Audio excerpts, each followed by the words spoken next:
განსაკუთრებით დიდი ოდენობით ნარკოტიკულ საშუალებებს სამართალდამცველებმა თბილისში ბერბუკის ქუჩაზე ერთ-ერთ ბინაში მიაკვლიეს. პოლიციამ საქართველოში ტურისტის სტატუსით შემოსული უცხო ქვეყნის მოქალაქე 46 წლის დიმიტრი მალიშენკო დააკავა. გამოძიებით დადგინდა, რომ რუსეთის ფედერაციის მოქალაქეს ნაქირავებ ბინაში მოწყობილ სათბურში კანაფი და მარიხუანა მოჰყავდა. ინახავდა და სარეალიზაციო დამზადებდა. სახლიდან ნარკოტიკთან ერთად სავარაუდოდ მისი რეალიზაციის შედეგად მიღებული ათასობით ლარიც ამოიღეს.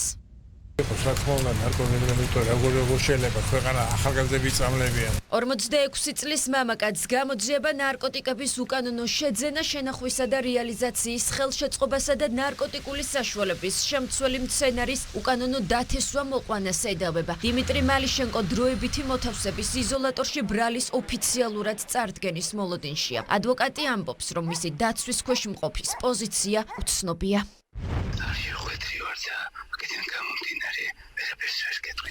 შინაგან საქმეთა სამინისტრო ნარკოდანაშაულთან ბრძოლას განაგრძობს. გასული წლის ბოლოს 7 თვეში მთელი ქვეყნის მასშტაბით 5053 ადამიანი დააკავეს. მათ შორის 1955 ნარკორეალიზატორია. ნარკოდანაშაულისთვის დააკავებულ 20-ზე მეტ ადამიანს ითვლის ბოლო 19 დღის სტატისტიკა. ამოღებულია სხვადასხვა დასახელების უკანონო ნივთიერება. დააკავებულებს შორის არიან უცხო ქვეყნის მოქალაქეები, რომლებიც ქვეყანაში განსაკუთრებით დიდი ოდენობით ნარკოტიკული საშუალებების კონსპირაციული მეთოდებით შემოტანას ცდილობდნენ.